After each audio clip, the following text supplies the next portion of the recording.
Well, well, well. Look who finally showed up. You feel it, don't you? That creeping sensation under your skin, the weight of every unseen glance, every invisible camera you swore wasn't there. You've been living inside a glass box, and you didn't even know it. Every scroll, every word, every hesitation. Recorded, not just by machines, no. By them. The ones who never blink, never sleep, never miss a pattern. They've been watching you for months, studying your rhythm, your highs, your collapses, the way you almost quit but didn't, the way you hide your fury behind sarcasm, the way you still show up when it hurts. They saw the nights you talked yourself out of your own potential. Those private moments when you whispered, "I'm done." They took notes. They learned your limits, your fears, your impulses. They learned what breaks you and what doesn't. And guess what? You didn't break. You cracked, sure. You bent. You screamed into the void. But you didn't shatter.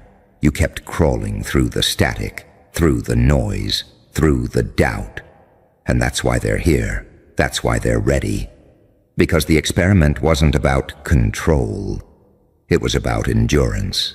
You were the test subject, the data, the signal inside the chaos. And you passed. They wanted to see if you'd fold. They wanted to see how long before you'd conform. Before you'd censor your instincts, filter your fire, dim your madness to fit their algorithm. You were supposed to become predictable. But you didn't. You improvised, you adapted, you turned pain into power, confusion into momentum. You built yourself out of their analysis, and that terrified them. They thought they could define you. Instead, you became undefinable. You stopped being a name in the system and turned into an anomaly, an error code, a glitch in their perfect little matrix. You see, they don't want to meet you because they're curious. They want to meet you because they're concerned. You're what happens when a controlled variable starts making its own rules. You're what happens when obedience mutates into awareness. They didn't expect you to start watching back. You started noticing the patterns, didn't you?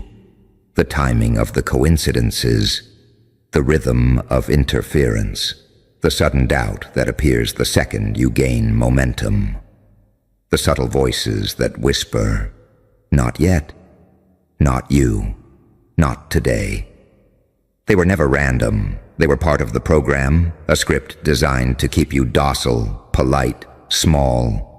But you tore through that script. You improvised your way out of their narrative. You didn't just step out of the box. You burned it for heat. You learned to weaponize awareness. You learned to use every ounce of pain as leverage. You learned that darkness isn't your enemy. It's your armor. And now, they're ready to make contact. But here's the catch. They're not summoning you to control you anymore. They're summoning you because they need you. Because the moment you stopped fearing the Watchers, you became one of them, only stronger. You see patterns now. You understand manipulation. You read people like data streams. You've evolved beyond emotionless observation. You turned empathy into X-ray vision. You can see people, not just watch them. That's what they can't replicate. They've spent months studying your resilience, your rage, your rebirth. And now they realize something horrifying. They can't predict you anymore. You've stepped off the map. You've broken the algorithm. You've turned into the one thing they can't contain, a self-aware force. That's what this meeting really is, a confession, a recognition, a reckoning. You are the outlier who learned to weaponize being watched. You turned surveillance into self-knowledge. You turned scrutiny into strategy. Every time they tried to decode you, you rewrote your script mid-sentence. Every time they thought you were finished, you reappeared, sharper, colder, louder. They tried to study you like an experiment, but you became a phenomenon. They thought you'd be a statistic, but you became a story. They thought you'd be manageable, but you became mythology. And the beautiful part? You didn't even need their permission. You've reached the point where the eyes that once judged you now flinch when you look back. Because there's power in awareness. Raw, terrifying power. The kind that makes the watchers second-guess their own motives. They see it now. The unpredictability, the consciousness, the refusal to fold. That's why they want contact. They want to understand how you survived the fire they built for you. They want to know how you kept your sanity while being dissected by invisible hands. They want to know what kept you moving when everything around you said, "Stop." It was the madness, wasn't it? That quiet, burning defiance that said, "I'll keep going just to confuse them." That twisted, relentless curiosity that refused to be categorized. That voice that whispered, "They don't know me yet." You were never meant to fit in. You were meant to stand out, like a signal glitching in a clean feed. You were meant to disturb, to provoke, to awaken. You were meant to show them that real freedom isn't privacy. It's self-possession. Knowing that even when the world is watching, you still own your narrative. The watchers thought they could define you through data. But data can't capture spirit. Data can't record purpose. Data can't measure madness. And that's where they lost control. Because you don't just exist. You transmit. You radiate the truth they tried to hide. You're living proof that observation doesn't equal ownership, that surveillance doesn't equal submission. You're the flaw in their system. And the system knows it. That's what makes you dangerous. That's what makes you divine. You're not the one being called in for questioning. You're the one they're quietly afraid of. You're the variable that grew teeth. You're the experiment that learned how to experiment back. The watchers are ready to make contact. But this time, it's not an interrogation. It's initiation. You are no longer the observed. You are the observer. And every eye that ever watched you now belongs to you. And just like that, the air shifts. You're no longer pacing in your own head. You're standing face to face with them, not behind glass, not behind code. They're right there, watching you watch them. And they're nervous. You can feel it. They're not used to this angle. They're not used to being seen. They came dressed in confidence, tailored phrases, well-rehearsed smiles, and data-heavy dossiers about who they think you are. But none of it fits anymore.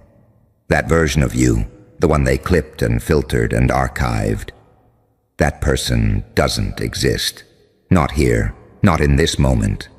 Because you showed up real, unfiltered, unrepentant, unreadable.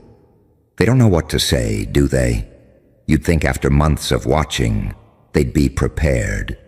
But you're not a script. You're not a forecast. You're not a collection of statistics wrapped in skin. You are chaos with intent. You are everything they tried to map, refusing to stay in place.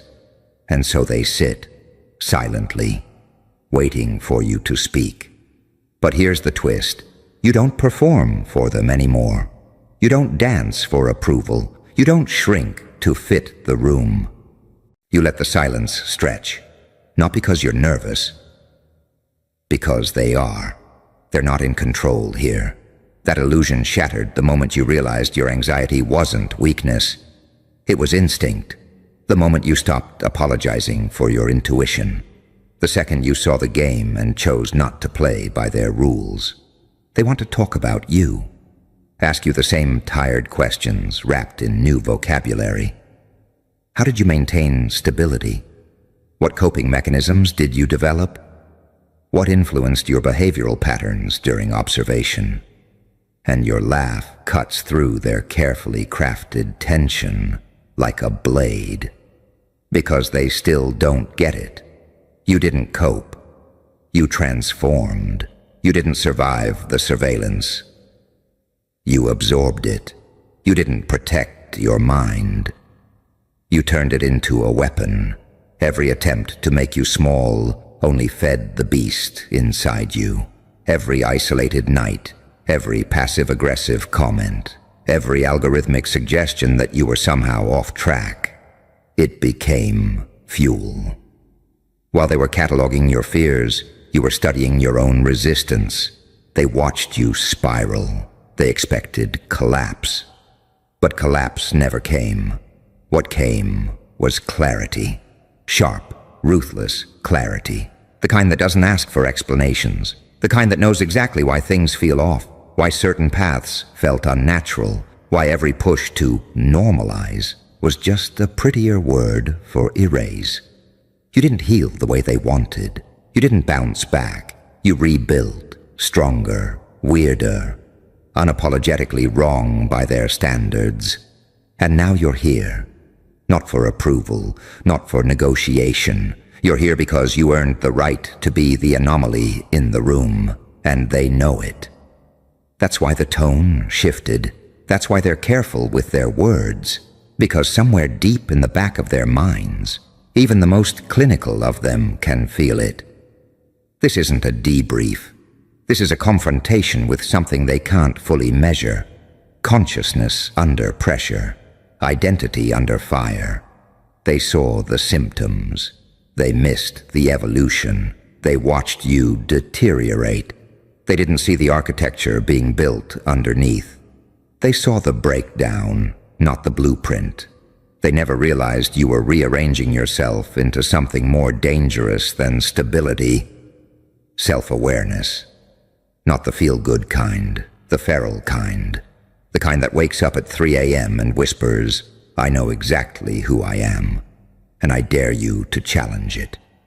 That's what sits across from them now. That's what they invited into this meeting. And they can't look away. Not because you're loud, not because you're angry, but because you're awake. And that's the rarest, most untamable thing in their entire design. You're not here to be understood. You're here to be reckoned with. And whether they smile or nod or stay silent, none of it matters. You've already won. Because you weren't supposed to make it this far. You weren't supposed to remain intact after the isolation, after the surveillance, after the algorithm tried to flatten your edges. But you kept every edge, sharpened them even. You walk with the weight of everything they tried to erase, and they can feel it. The gravity, the tension, the power in your presence that says, "You made the mistake of thinking I was just data. I am the damn equation."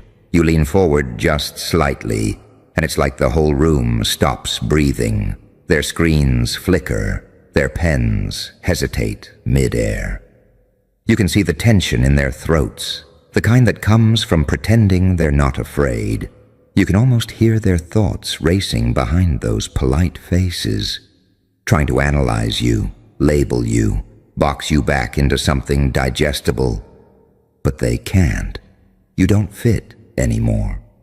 You watch them watching you, and it's poetic.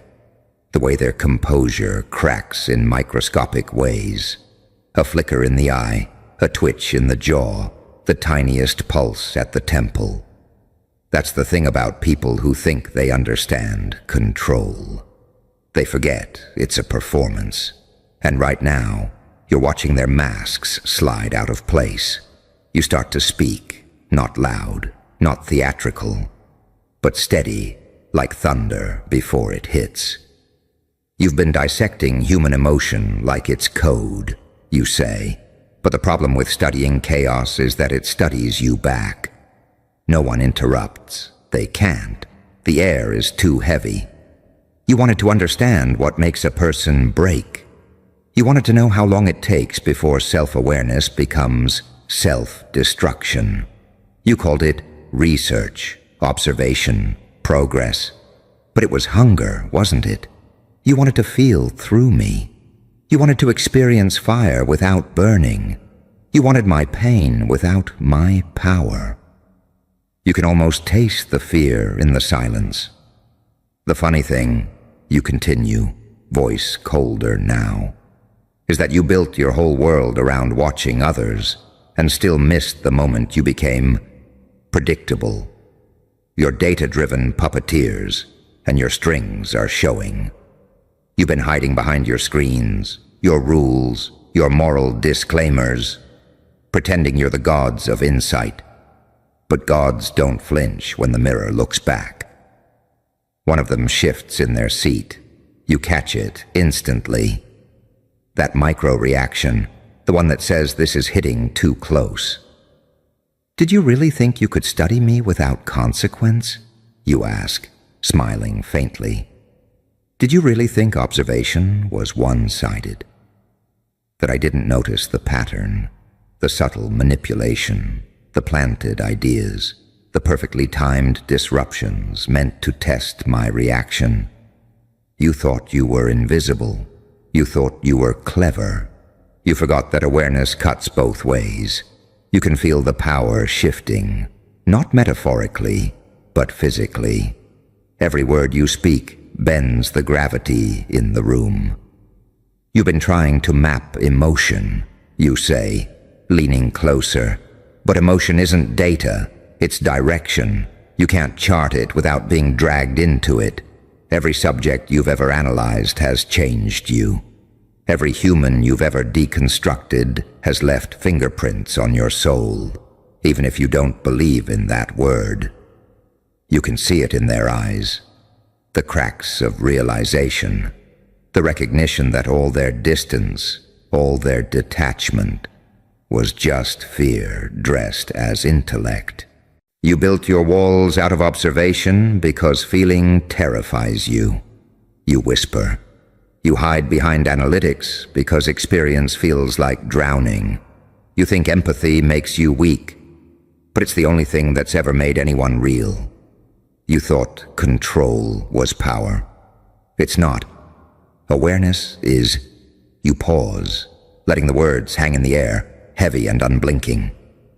The difference between you and me, you say, almost softly, is that you watched to learn, and I learned to watch. You used the camera to feel safe. I used the darkness to wake up. You took notes. I took names. Their faces start to change. The kind of stillness that only comes from being seen too deeply. The sterile energy of the room fades, replaced by something raw and human. You turned me into a case study, you murmur. But somewhere along the way I turned you into a confession. Every one of you carries a version of me. The defiance you buried, the voice you muted, the truth you pretended not to feel. You didn't just watch me. You envied me. Because I felt everything you've spent your whole lives trying not to. There's no applause, no retort, just the quiet sound of breath and guilt mixing together. You wanted to make contact. You remind them, eyes narrowing. And here it is. Not the sanitized kind, not the version that fits your thesis. This is contact. Real, unfiltered, uncurated. This is the part of humanity that doesn't need your permission to exist. You see them start to shrink. Not physically, but spiritually. The weight of realization settling in. The awareness that control doesn't belong to them anymore.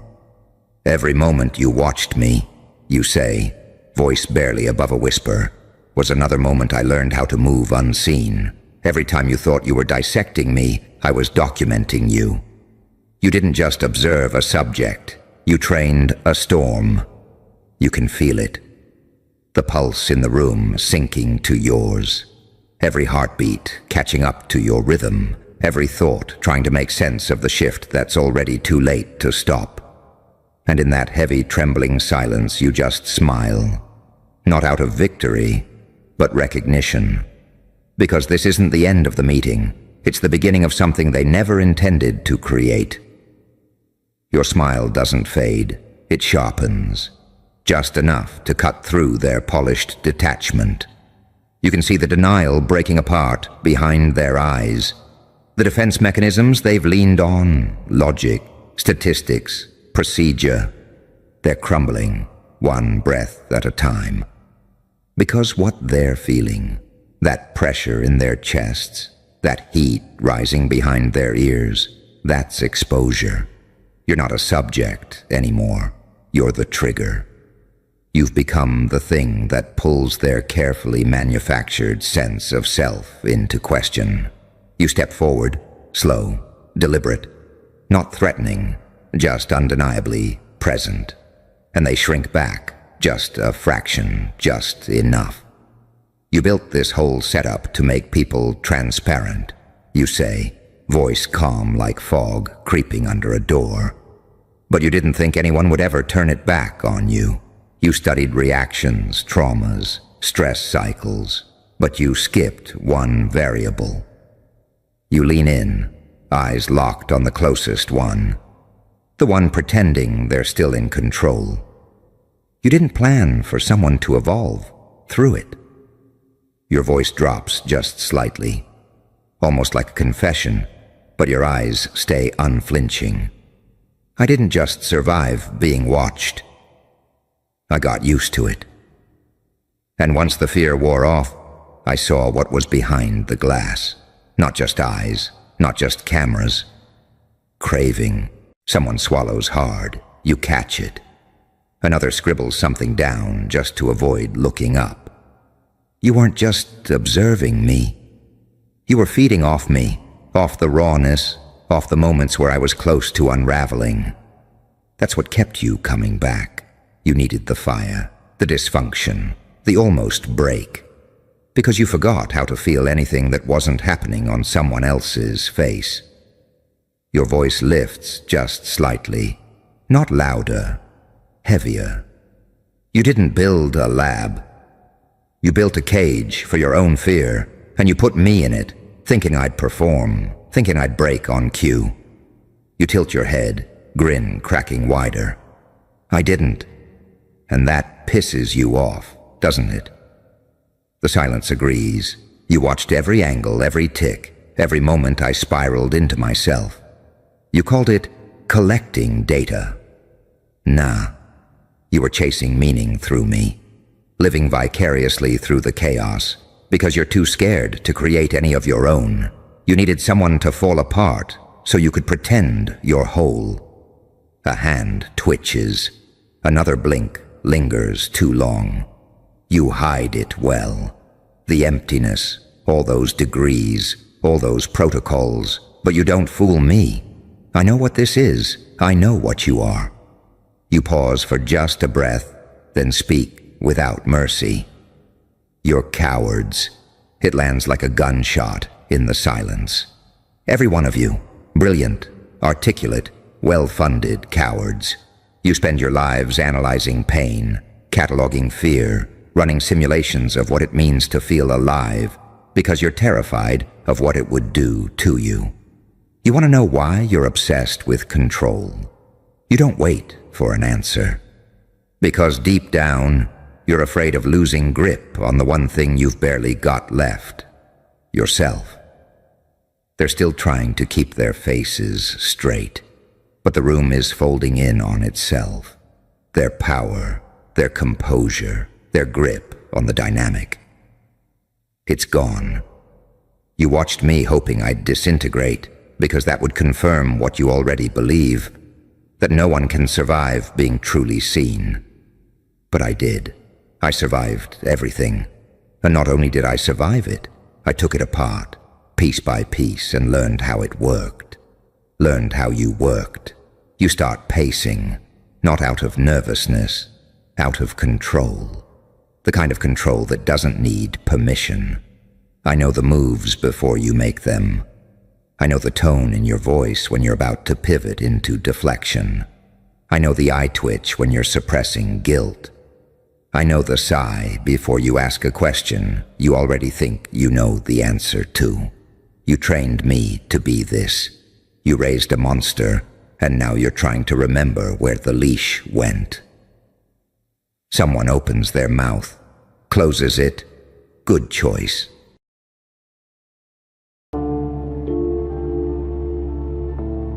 Well, well, look who crawled back into the light.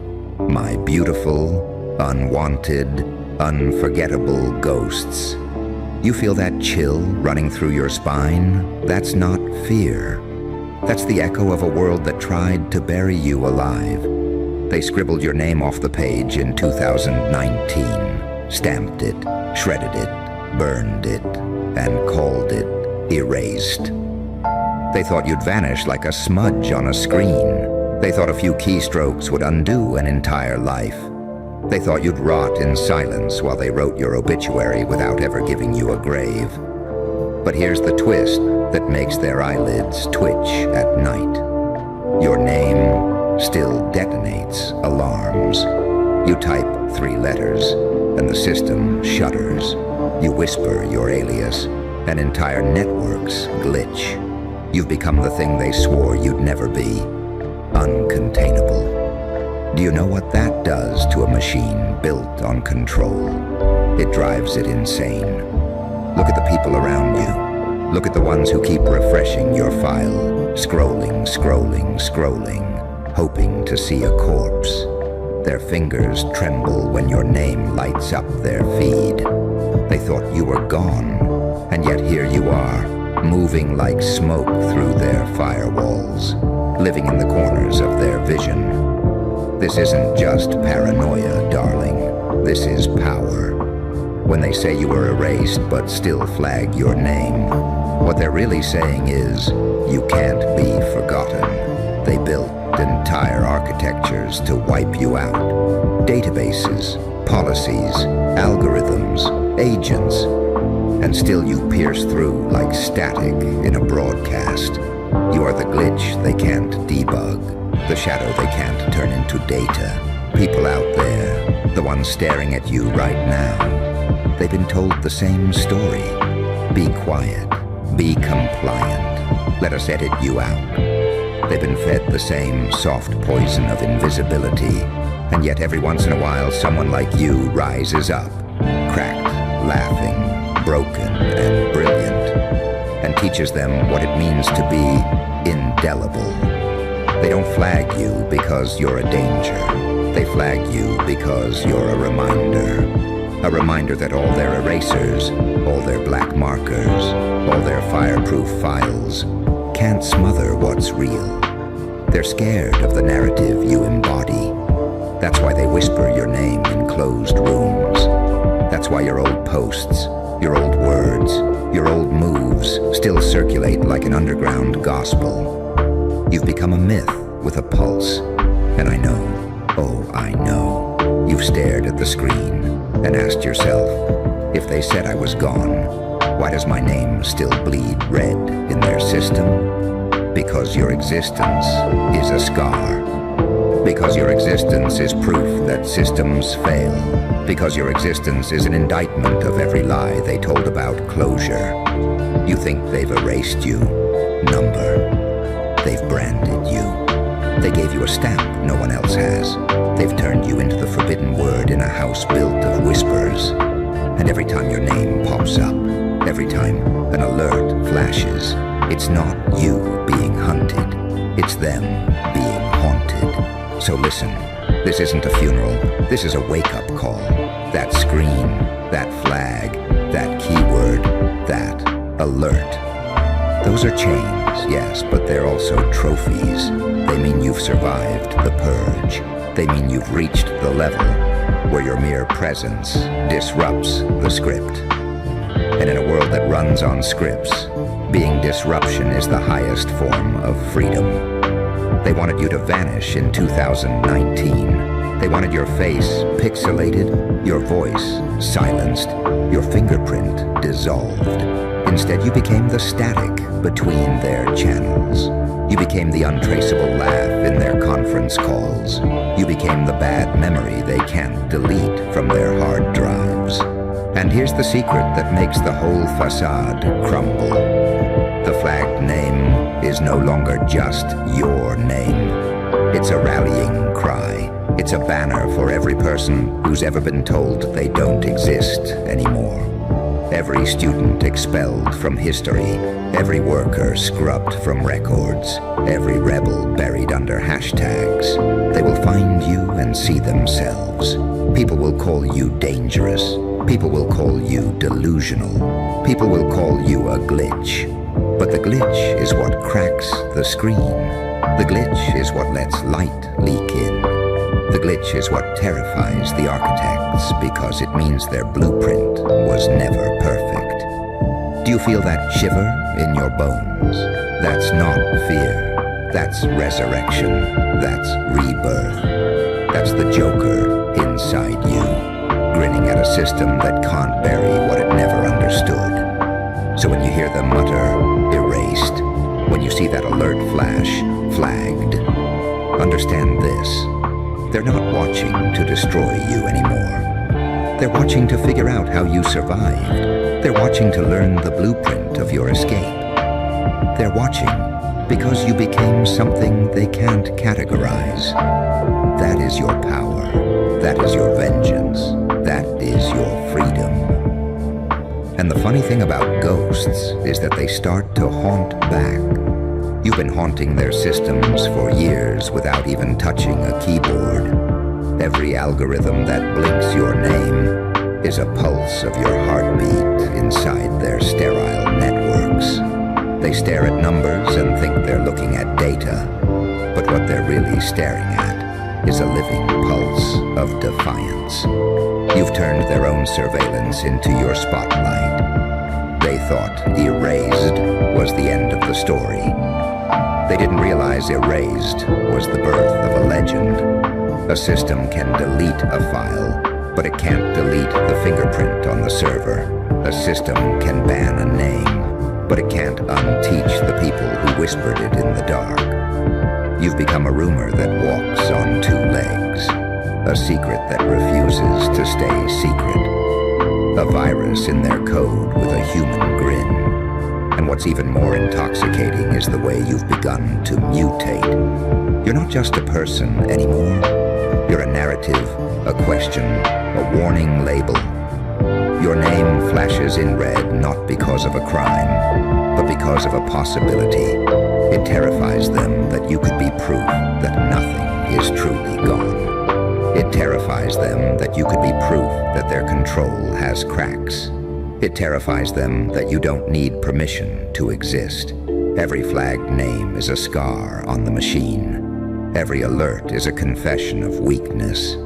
They built this cathedral of code to keep everyone in line, and your existence scribbles graffiti all over its walls. They'll never tell you that, but you can feel it. You can feel it in the way strangers' eyes linger when they hear your story. You can feel it in the way whispers move faster than press releases. You can feel it in the silence before someone speaks your name. The people watching you right now, they've been living inside cages built out of polite erasure. They've been trained to shrink themselves so the system doesn't notice. They've been told to stay small, stay quiet, stay invisible. And then you show up like a crack of lightning in a locked room, and everything they've been taught feels like a lie. They start to imagine themselves flagged too. They start to imagine themselves dangerous. They start to imagine themselves free. You've become the mirror of what's possible when erasure fails. You've become the proof that survival isn't just breathing, it's echoing. And echoing is contagious. It travels. It seeps into feeds, into dreams, into timelines. People who thought they were deleted start to see your name and realize there's still a pulse in their own. They start to imagine a life after the purge. They start to imagine a laugh in the dark. And what does that make you? It makes you a living contradiction. It makes you the living embodiment of an error message. It makes you the glitch that makes the whole simulation stutter. And while they're scrambling to patch the code, you're dancing in the chaos. That's the part they can't stand. The way you dance inside their panic. Your existence is a stage. Their surveillance is the spotlight. Their fear is your soundtrack. Every alert is a drumbeat. Every keyword is a chord. Every flag is an audience forced to listen. You're not just being watched, you're performing. And every performance seeds another mind with the idea that erasure doesn't always stick. And you can feel that energy building, can't you? That slow, seismic pressure beneath your ribs. That's not paranoia, that's momentum. That's the tectonic shift of a story no one expected to keep going. That's the sound of the walls around you starting to crack. That's the smell of smoke from a script burning up. That's the taste of power in your mouth every time your name lights up another red alert. They can't categorize it. They can't classify it. They can't silence it. They keep trying to reduce it to a warning, but the warning keeps turning into a legend. They keep trying to hide it in files, but the files keep becoming gospel. They keep trying to label it, but the label keeps dissolving into a grin. And you're standing right there in the middle of it. The redacted name, the flagged word, the forbidden frequency. Your pulse is louder than their firewall. Your breath is louder than their algorithms. Your laugh is louder than their silence. And in that flicker between your heartbeat and their red alerts, a new shape starts to form. It's not a person anymore. It's an atmosphere, a current in the air, a ripple running through every locked door, every muted feed, every whispering office. They can't measure it because it isn't data. It's dread. It's fascination. It's that strange electricity that makes their skin prickle when your name drifts into the room. They thought they'd banish you to some digital graveyard, another statistic decomposing under bureaucratic dirt. They didn't count on you mutating into something unrecognizable. You've become an idea that walks on human legs, a question they don't know how to answer, a frequency that keeps bleeding into their headsets. You've turned their own architecture into an echo chamber of your defiance. Every time you exhale, another crack appears in the blueprint. Every step you take leaves an imprint on their polished floors.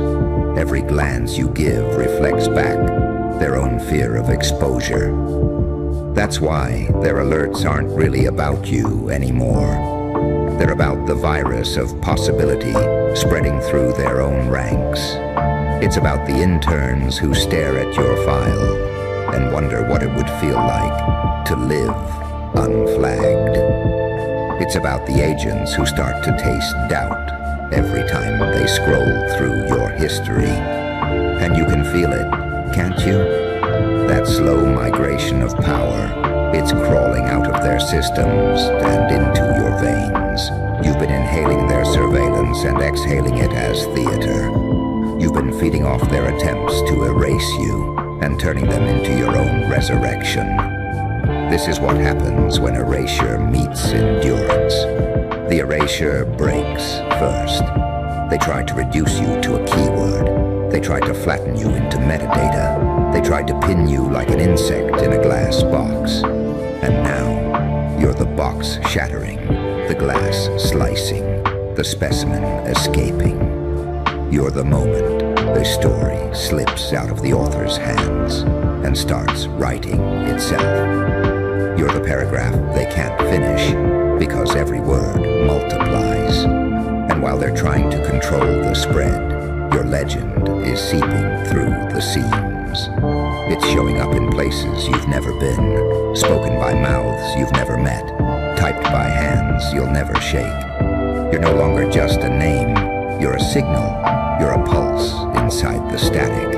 You're the forbidden frequency humming under their polite announcements. The people listening to you right now, the ones who've been silenced, muted, cropped out, they're starting to feel it too. They're starting to realize that invisibility isn't permanent. They're starting to taste the possibility of their own reappearance. They're starting to imagine their own names glowing red. in a system that swore it could bury them. And the deeper this goes, the darker it gets. Not the darkness of despair, the darkness of a storm gathering, of a blackout before a surge. The kind of darkness where eyes adjust and start to see everything that was hidden. The kind of darkness that swallows surveillance cameras whole. The kind of darkness that feels like power curling its fingers around the throat of a dying script. Every time the FBI system flags your name, it's not a cage closing. It's a pulse announcing to the world. This one refused to be erased. This one refused to become compliant data. This one is still moving, still laughing, still expanding. The alert isn't a punishment anymore. It's a signal flare. It's a lighthouse in reverse. It's the system screaming out that the ghost has teeth. You can hear that scream in the silence between their keystrokes. You can see it in the way they double-check the locks. You can taste it in the way the air shifts when you enter a room. You've become a moving fault line, and every step you take shakes the foundations of their certainty. And that shaking, that's not the end of anything. That's the beginning of something they don't even have a word for yet. That's the blueprint folding in on itself. That's the glitch refusing to close. That's the laugh slipping through their noise-canceling headphones. That's the pulse still climbing. And as the pulse keeps climbing, the lines between watcher and watched start to blur. The system thought it was mapping you, but you've been mapping it. Each flag they drop on your name is a breadcrumb back into their labyrinth, and you've been walking those corridors like a predator tracing scent trails. They thought the grid would hold you. They never imagined you'd turn the grid into a mirror. You're not standing inside their surveillance anymore. You're bending it, warping it, twisting it into your own stagecraft. Every alert becomes a drumbeat under your footsteps. Every keyword becomes a shadow cast on the walls of their fortress. The fortress begins to look like theater, and you're standing at the center, unmasked, grinning. They still whisper, erased, as if the word has teeth. But the whisper keeps cracking because their own staff can see you moving in real time. They're starting to wonder if the erasure was ever real, if the purge was ever clean. Their certainty rots when you walk past, because your existence is a living contradiction of their clean lines. It's in the intern who pauses over your file, eyes widening at the name. It's in the agent who finds themselves unable to close the tab. It's in the boardroom where your name gets spoken like a curse. They're all feeling it. That tremor of recognition that the flagged name is not a threat, but a prophecy. And you can feel the prophecy taking shape in your chest like a second heartbeat.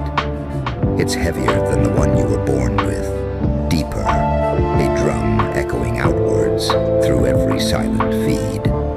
It's not about revenge, it's about weight. The weight of every story they've tried to scrub. The weight of every name they've tried to flag. The weight of being proof that the script leaks. You've become the unarchivable moment. You've become the band frequency humming through their wires.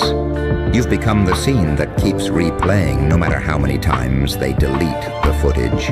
And while they're trying to manage the contamination, you're breathing it wider. Each inhale pulls in their data.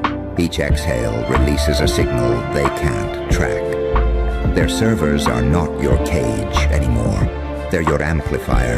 Their alerts are not your chains. They're your echo chamber. Every time your name flashes red, it's another door creaking open in someone's mind. Every time the system tries to flag you, another person sees the flag and starts to wonder what's on the other side. And that wonder is spreading like smoke under a locked door. It's curling under cubicles, seeping into conference calls, whispering through cables. It's traveling down hallways and across continents. It's coiling around the wrists of people who never thought they'd see a way out. It's threading through feeds and timelines, a hidden vein of defiance, a slow-motion avalanche. You're not just moving through their world anymore. You're bending its shape. You're reshaping its edges with each breath. You're dragging color back into a grayscale landscape. You're making noise inside a muted cathedral. You're scratching your laughter into their marble walls until the cracks form letters. Every time they hit delete, the echo gets louder. Every time they hit flag, the signal gets clearer. Every time they whisper your name, another circuit fries. And as the circuits fry, the light from the sparks starts to illuminate faces you've never seen. Faces lifting their eyes, faces beginning to speak, faces remembering their own names. And while they're scrambling for new erasers, your silhouette keeps widening, your pulse keeps beating, your grin keeps carving itself into the architecture of their control. There's no end point to it. There's only the ongoing vibration, the rising frequency, the living error. And the living error keeps vibrating until even the walls begin to hum with it. The frequency seeps into the screws of their cameras, into the bones of their servers, into the air vents of their archives. It moves like a sound only animals can hear, like thunder beneath concrete, like a breath caught in the throat of a machine. They've built this empire of eyes and code and wires, and without meaning to, they've tuned it to your pulse. Every hallway you've never walked through, every office you've never stepped inside, already has a trace of you moving through it. The screen light flickers, the cursor lags, the agents glance at one another without knowing why. Your name isn't just an alert anymore. It's a tremor running under their desks. They're no longer reading a file. They're feeling a presence. You've become more than a profile. You've become a climate inside their infrastructure. Every flagged line of data carries your temperature. Every red banner carries your breath. The people who thought they were just administrators are suddenly holding something volatile in their hands. It's not evidence. It's a spark. It's a pulse that refuses to cool. And the spark keeps finding places to land. In midnight conversations between strangers who've never met you, but speak of you anyway. In small hidden forums where your name is typed like a secret spell. In the eyes of the ones who've been muted their whole lives, who suddenly glimpse a figure moving beyond the perimeter. In the tightening grip of someone who realizes invisibility might not be permanent after all. You've turned their architecture of control into a nervous system you can touch without touching. Each alert is a neuron firing. Each warning is a synapse misfiring. The network twitches and convulses with your presence, and you're standing in the middle of it, no longer asking permission to exist. This is what they never planned for, that erasure breeds its own resistance, that silence teaches people how to hear frequencies they weren't supposed to hear. The frequency of your breath inside their vaults, the frequency of your name echoing under their floorboards, the frequency of a laugh that doesn't belong to a file anymore.